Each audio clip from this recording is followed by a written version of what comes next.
All right, ladies and gentlemen, I'm your host, Chris Crenshaw. We are live from the 704 once again for episode 257 of the 815 Exchange. And well, this is going to be one of the most different episodes of the 815 Exchange I think I've ever done in terms of like subject material. We got some different stuff to talk about, all right, because we are in that kind of point of the year where the NFL is gone, college football is gone, college basketball is gone, the NBA is gone, the NHL is gone.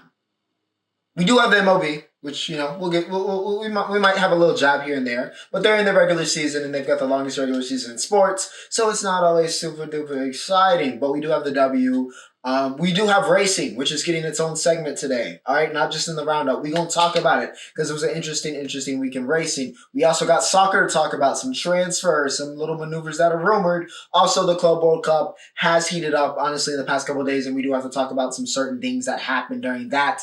And of course, ladies and gentlemen, the game is in disarray. If you don't know, Drizzy Drake dropped, so we definitely got to talk about that in entertainment. So plenty to talk about nonetheless here in episode 257. So as always, all right, if you're looking for anything in this life, it can be found in my description. All right, timestamps embedded in the video, also found in the description. Same thing with my social medias, also in the description. Can be found in the outro. And as always, until like, share, subscribe. If you guys are enjoying the content, y'all been going crazy on the pod. All right, y'all been loving the show recently, and I appreciate the love. All right, I appreciate the love.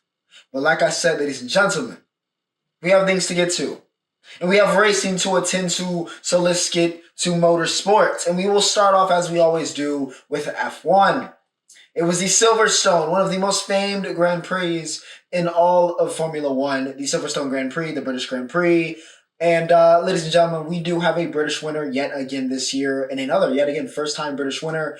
It is Lando Norris. All right, he finally wins at Silverstone. Big emotional moment. Honestly, this race got super emotional in the last laps. It was a wild, which is going to be a recurring theme through all three races, whether it's Indy, NASCAR, F1 here. It was chaotic. It was a chaotic week in racing. These races got mad. So a lot of chaos here because of the rain in Britain. And it had a major effect. However, McLaren has had the best. They have the best car this year. Lando and Oscar really kind of pulled away from everybody in terms of the championship. It's a 2-horse race, and yeah, that's kind of what happened here. They kind of left everybody else to deal with the chaos, and the chaos gave some opportunity. All right, it provided an opportunity for the big story here. Besides Lando getting his first win at Silverstone, completing that dream, Nico Hülkenberg, once considered maybe he can be one of those guys in that generation of Vettel, in that generation of Hamilton. He could be that next big thing, that super hype youngster he was. But it just never worked out. And for 239 races, Nico Hülkenberg was winless. For 239 straight races, he wasn't just winless. He was also podiumless. The longest streak in F1 history. 239 races. Man left F1, got a seat back, and still just couldn't get that elusive podium. But today, it just all worked out. Honestly, it all worked out. And a little bit, I'm not going to lie, Ferrari with deciding to pit there at the end and not just letting Lewis kind of ride out in the inters. In the inters. Kind of gave it to him. I kind of gave it to Hulk a little bit, but it was a really cool moment. He was super emotional, obviously. It was cool to see him in kind of the cool down room, and it felt like, wow, he really finally did it. Hulk finally did it. He finally gets his podium.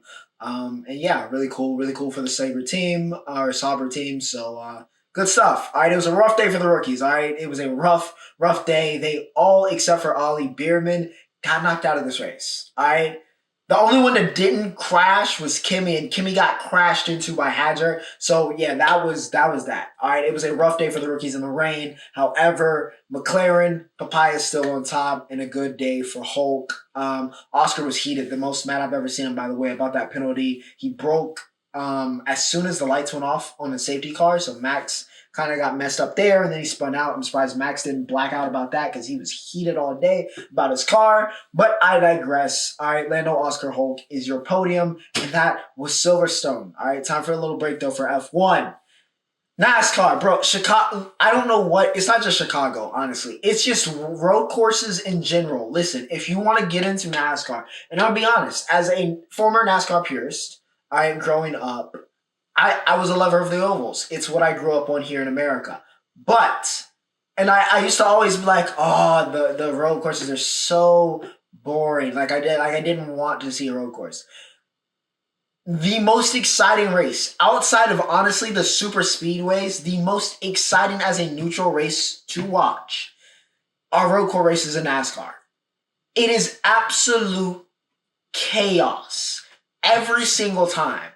I mean, rubbing is racing if that's what your thing is. People crashing, people spinning each other out, people getting mad at each other. I'm surprised people didn't fight today. I'm going to be honest. With some of those moves in the last 18 laps, I'm surprised. I thought Bubba was going to kill Alex Bowman after the race, but he didn't. All right, show some maturity there. Probably crashed out in, the trailer, but I digress. It was absolute chaos. But the king of the chaos and the king of road courses currently in NASCAR is one Shane Van Gisbergen. SVG is unstoppable. On road courses, he is unstoppable. Death, taxes, SVG winning at a road course. That is it. That is it. He is just, I don't want to, because, I understand Chase, I understand Gordon, I understand Tony, I understand all of them and what they did for road courses, over the course of their careers. I'm not going to lie to you. It's very hard for me to not go straight out and call SVG the best road course racer in NASCAR history. I know what I'm seeing with my eyes, and that's what I'm seeing. I'm not gonna lie to y'all. Now I know he doesn't have the record yet, but he's if he stays in the series, he's going to take the record. He's going to. It's inevitable. It is inevitable. He also won the Xfinity Series this weekend. Won that race in Chicago. He runs Chicago. He runs road course racing in NASCAR. SVG is that guy. It's crazy. It's kind of messing up the standings because he hasn't quite figured out ovals, but road course is completely unbeatable. Completely unbeatable, and he wins yet again here in Chicago. You know who else has been unbeatable? Alex Palou. We've talked about it before. He has been untouchable in Indycar. Kyle Kirkwood's 2 races this year are the only of the 9 we've now run that Alex hasn't won until today. Because lucky number 9, I guess, works for Scott Dixon in mid-Ohio because Alex makes a very uncharacteristic, with I think 6 laps to go, a very uncharacteristic mistake, gets loose and gives a position, and Scott Dixon takes the lead. And Scott Dixon is, in my opinion, I think he's the greatest IndyCar driver of all time. And yeah, he's not making a mistake. All right, he's not making a mistake here with 5 laps to go and during this race. It's not going to happen. So Scott Dixon does win. I saw somebody say it's very weird to see Scott Dixon win, and it'd be a nice change of pace here in IndyCar. But that is what happened. All right, that is what happened. Alex makes a very uncharacteristic mistake and kind of gives the race to Scott. But that's that. All right, that's that. Alex Palou won't win every single race, but it's still very much so. Don't make a mistake. It's very much so looking like 2023 Max Verstappen in IndyCar. But the GOAT, in my opinion, Scott Dixon, the great Scott Dixon, does win at Mid-Ohio. Let's keep it rolling, shall we? Let's keep it rolling. All right, quick water break before I talk about entertainment. And of course, we're gonna start off on Love Island. All right, get the little Love Island debrief in real quick. Per usual. Big recoupling today, big episode today, so everything I say will probably be outdated. Currently Amaya is the people's princess, and listen, I honestly rock with Amaya. She's a little bit too much at sometimes. Not that I want Amaya to ever change who she is. Listen, she's a fiery Dominican from New York. If you know, you know. She is who she is. She's going to wear her heart on the sleeve. She got to find balance, though. She's got to mature a little bit and find balance in her emotions, because sometimes all the crying, I get it. It's amplified in Love Island. That environment can be intense sometimes, but she's got to find a balance in that. All right, she does have to find a balance for that. And the women on this, that's one of the poisons of this entire season, and what's brought it down is the women do not check each other. They have no accountability. They're so caught on being like a girl's girl that it's terrible. It's hard to watch. It can sometimes be hard to watch because they just completely enable each other's worst qualities and they just have these blinders on We can do no wrong. We have to support each other no matter what, no matter how bad it is. And it's absolutely insane. Absolutely insane. Ace and Shelly in the villa and Ace and Shelly outside the villa are completely different perspectives based off that last challenge. They're basically mom and dad in the villa, and outside the villa, of course, they are the second least favorite couple. Of course, Taylor and Clark, that's kind of more on Taylor than Clark, though Clark is getting her own flack. I'm improved. All right, they improved the last episode, but I'm not gonna lie. I was good off of Olandria, Sierra, and Shelly. The fake PPG, I was good off them. I'm not gonna hold you. I was really good off them before last episode, but now I'm like, okay, but I'm still a little worried. They was doing some Mean Girl. I wasn't really rocking with it. All right, I wasn't really rocking with it. I do like the way they did that challenge, even though I was in favor of just cutting everybody, trimming all the fat. I do like the way they kind of went about that. And yeah, just kind of made them got rid of 5, but you had to stay on my side. You couldn't like conversate and strategize. I think that was really good, really creative by the producers. Good stuff. They cooked there. All right, they did cook there, but yeah, it's looking like Amaya. And if Brian, who I'm assuming she'll pick, or he'll pick her, I think that's probably that. Those are probably your winners. All right, with 2 weeks to go in the show, those are probably your winners. We'll see what happens though. All right, we'll see. We'll see. Still the hottest the show's ever been. But it hasn't been as good as season 7. I won't lie. It hasn't been as good as season 6. Let's go to music, though. Let's go to music. And ladies and gentlemen, the boy is back. The boy is back. He never really left, but the boy is back. All right. Drizzy Drake drops What Did I Miss? Literally announced it on Friday. On the 4th of July, I'm sitting here just in the glaze of, that is such a crazy way to say that. In the afterglow, again, just crazy way to say that. Is there another way I could word this where it's not absolutely insane? You know, after watching Joey Chestnut once again conquer, which we'll talk about in the roundup, the hot dog eating contest.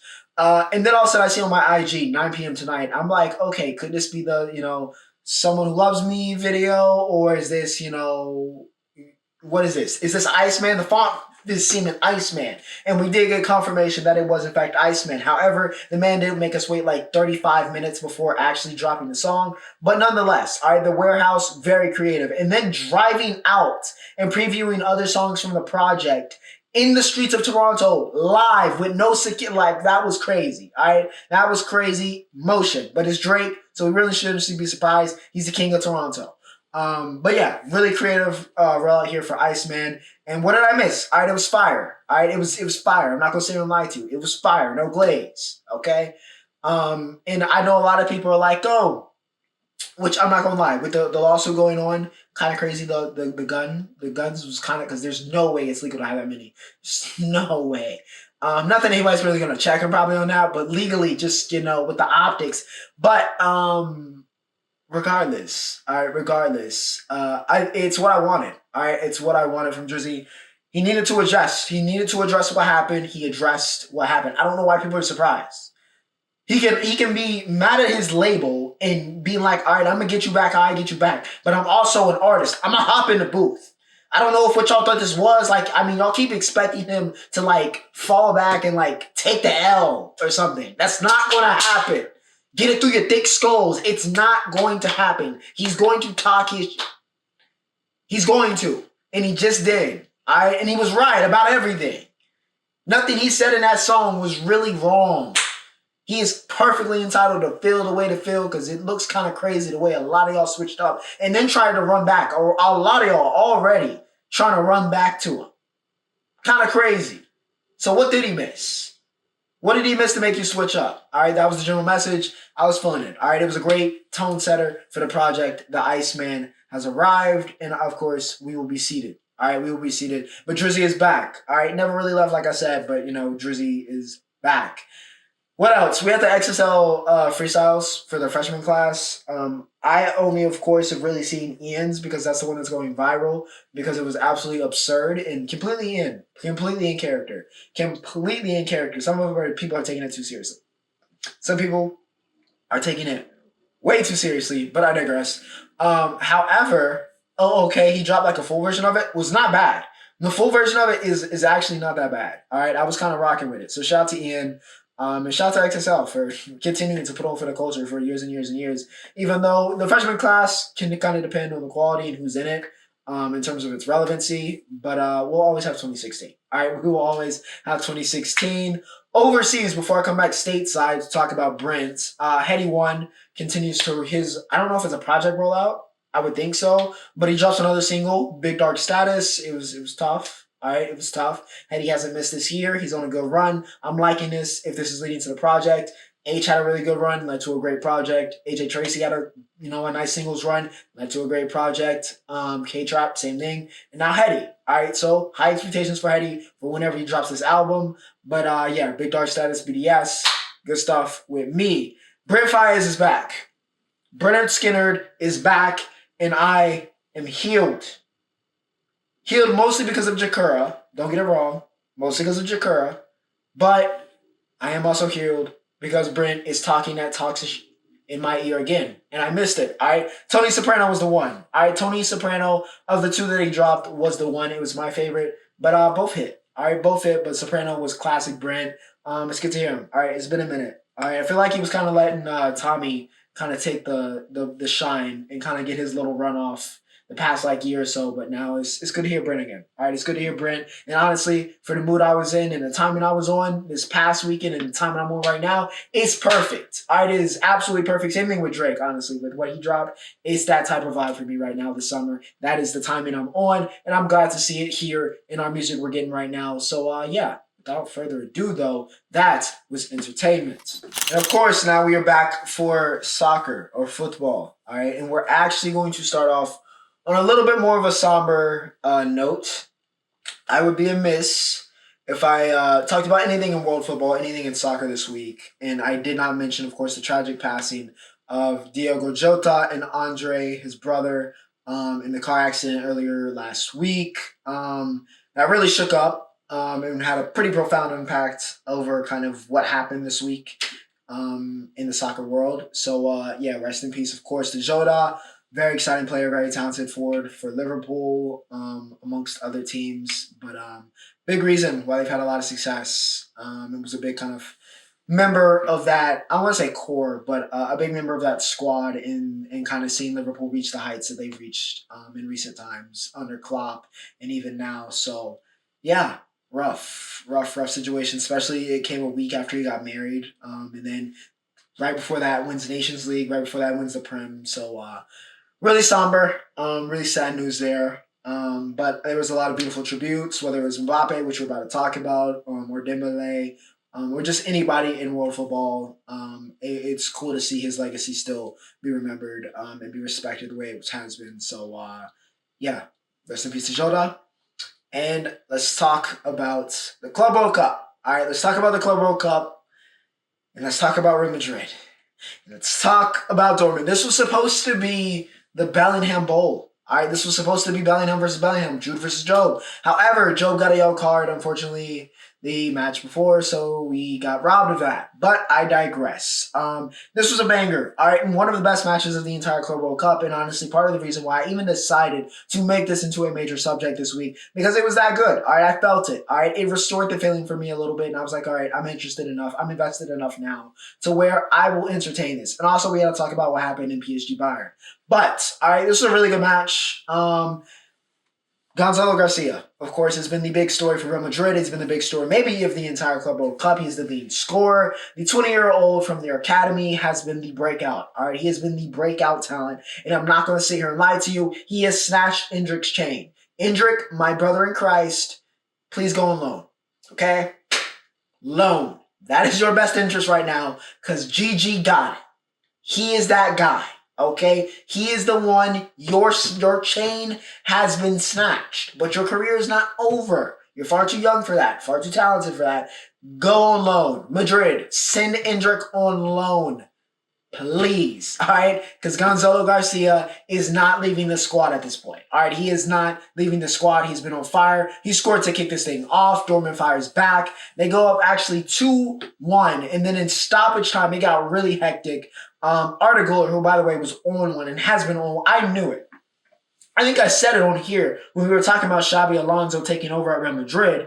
He's going to be the guy that I thought could unlock Arda Güler and really give him the game time and make him cook.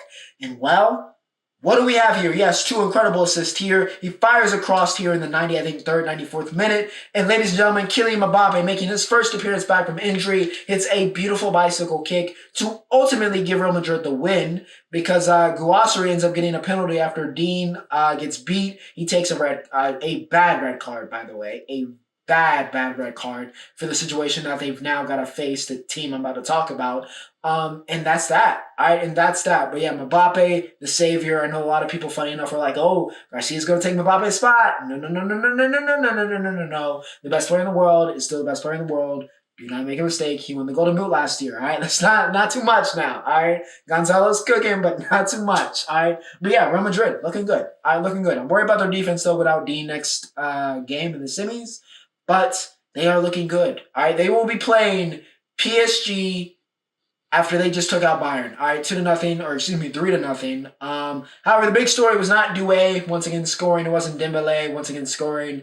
It was unfortunately another tragic event that happened this week, and that was Jamal Musiala's leg snapping like a cracker.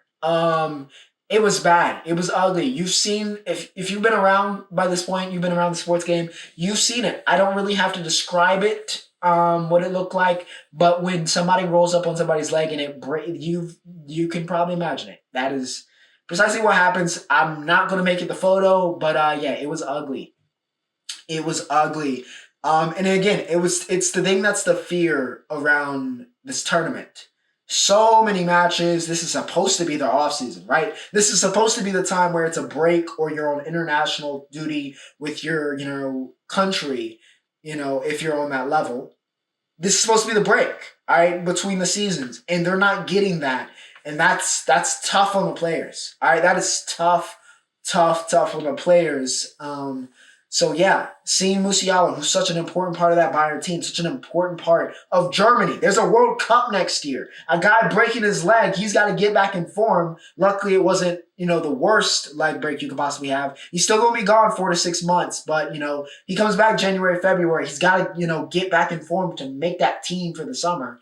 So it's kind of dicey, all right? It's dicey, and I could see the German Federation and Bayern being like, we shouldn't have been playing in this stupid tournament anyway. All right, I can definitely see them being a little upset with FIFA about that. I feel bad for Donnarumma because that was not his intention to, of course, break Musiala's leg. But yeah, really rough situation there. But PSG still looks like the best club in the world. They get Real Madrid next, which is going to be very interesting. Mbappe versus his old club. We just won the Champions League. It's going to be spicy. All right, still think PSG probably takes this one. I'm not gonna lie to y'all though. All right, I still think PSG is just on a different level this year. We'll see. But it's kind of crazy how on one side of the bracket you got Real Madrid versus PSG, right? 2 of the best clubs on the planet. And then on the other side, it's Chelsea and Fluminense. Yeah, Chelsea and Fluminense. That's the other side. No disrespect to Chelsea. And Fluminense, honestly, for that matter. But yeah, it's just kind of crazy. But Fluminense took out Al Hilal. Big story here is Thiago Silva. Shout out to David and AJ Jersey. But yeah, Thiago Silva still sticking around, still playing in big money matches, baby. Still playing in big money matches. Fluminense, by the way, the Brazilian players have played an inhuman amount of games. All right, speaking of wear and tear, they've played a ridiculous, we're getting close to 80 matches. Probably some of them have maybe played 70, 80, which is nuts. All right, which is absolutely nuts. But I digress. Fluminense, last Brazilian team. They've had a great time in this Club World Cup. We will see if they can hold it down. Palmeiras could make it. All right. However, Estivo, hopefully I can get his name right. Headed to Chelsea, of course. Had a great tryout. Scored in this game against Chelsea. And honestly looked like one of the best youngsters in the world, which is what he is. Okay. This is what he is. However, Cole Palmer was able to get it done here, and Chelsea does get the win here 2-1 to advance to the CWC semifinals. And yeah, we'll see what happens there. But yeah, I'll be tuned in for that Real Madrid PSG game for sure. For sure. And to end off the soccer segment, Jorkis looks like he's hell-bent on going to Arsenal. We'll see what happens. But yeah, it looks like the Mask is doing everything he can to be a gunner. But with that said, ladies and gentlemen, we have reached the Roundup. And like I said, we got to talk about, it was the 4th of July weekend, so we got to talk about the king of 4th of July, the national hero, Joey Chestnut. Done being a vegan. He's back in the Nathan's hot dog eating contest. And of course, the greatest of all time, one of the greatest athletes of all time, the greatest eater of all time, Joey Chestnut. What do you think he's going to do? He nearly breaks his own record. All right, nearly breaks his own record. For those of y'all, I know the line was kind of set at 70 over under. A lot of y'all hit that under, which of course with Miki Sudo made you a lot of money. However, with Joey Chestnut, did not happen for you. All right, the man ate 70 and a half hot dogs. Good God, the Glizzy Gladiator, the god of the Glizzy. It's ridiculous. All right, absolutely ridiculous. The greatest ever. All right, Demon home. All right, Chestnut's home, and he still runs the Nathan's hot dog eating contest, the best ever. All right, that's all we need to say about that. Summer League is going on. Bronny is cooking as we speak. Bronny James is cooking the heat. All right, I was peeping it before I started the episode. All right, the boy is cooking. I love it. All right, I love to see it. However, VJ Edgecombe stole day one with 27-10. However, Ace Bailey didn't look as good. All right, didn't look as good. So I think the Sixers are good. All right, I think the Sixers are perfectly fine. All right, they cool with what, again, Summer League is not everything, but a hell of a debut for VJ. All right, I will say, a hell of a debut for VJ. Cooked up there, and we'll see. All right, of course, we'll be talking about it here on the A15 Exchange. The W. Let's talk about the W. WNBA All-Stars have been announced. Natasha Cloud, crazy because we were talking about her as maybe an MVP candidate to start the season. She's not even an All-Star. Some other snubs, but, I digress. Big story here, of course, is the 3 rookies for the first time, I think, since 2021, I think is when they said. But yeah, 3 rookies, Kiki, Sonia, who would have thought that was going to happen, Paige. All right, those 3 all make the All-Star team. Should be a lot of fun. Hopefully Cece's back for that. She's still dealing with the groin injury, and again, even though the FIFA are basically a 500 team, without her, it's the smart choice. All right, you need her healthy, and it seems like she was rushed back with the way she was playing, so it's better this way. All right, you need your superstar possibly. Well, not possibly. She is one of the best players in the world. You need her at full power. All right, it's better to do that than have her, just having these recurring injuries and never get fully back. However, the Fever did take out the Minnesota Lynx in the Commissioner's Cup, which for those of you that don't watch the W is the equivalent to the NBA Cup. However, the W was doing it first, to be fair. But they do win the Commissioner's Cup, 75-59. It was a great performance. Natasha Howard showed out. Honestly, the Fever have been playing a lot better since DeWanna Bonner got cut, which is crazy to say, but yes, DeWanna Bonner got cut, and it's worked out in the Fever's favor. So yeah, we will see what happens there. With the Fever and with the W. Angel Reese has been hooping. She won Player of the Week last week. So, yeah, shout out to AR. I know she got all the flack. She made the All-Star team. So, we'll see. We will see what happens there. Wimbledon, to close off, before, of course, this takes a major precedent next week. But Wimbledon has been absolute scary hours for ranked players. I mean, it has been a butchering through these first couple rounds. Starting to see the elite emerge now, but my gosh, the amount of upsets in the first 2 days of Wimbledon were ridiculous. They had to make a graphic. It was like half of the women's top 25 and half of the men's top 25 all got their heads taken in the first 3 days of this entire tournament. All right, it was absolute madness. But yeah, Wimbledon cooking up something good. However, it is looking like it's looking like Synchraz. Right now, it's looking like Synchraz. We'll see. Joker's still sticking around, playing really, really well. Sabalenka hasn't made. I'm not going to lie. Arena hasn't made. However, this is Wimbledon. You never know. All right, you got to get out there and play on the grass, and we're going to find out. But yeah, it's looking like Sab has the chance to win this. It should be in our hands. But, you got to play. All right, you got to play to win. We will see what happens. But ladies and gentlemen, that is it for episode 257. And without further ado, I hope you guys have a great week. Life is good, all right? I'm the happiest I've been in a minute. I'm not going to lie to y'all, all right? So I hope y'all find that happiness too. Without further ado, Ocho signing off.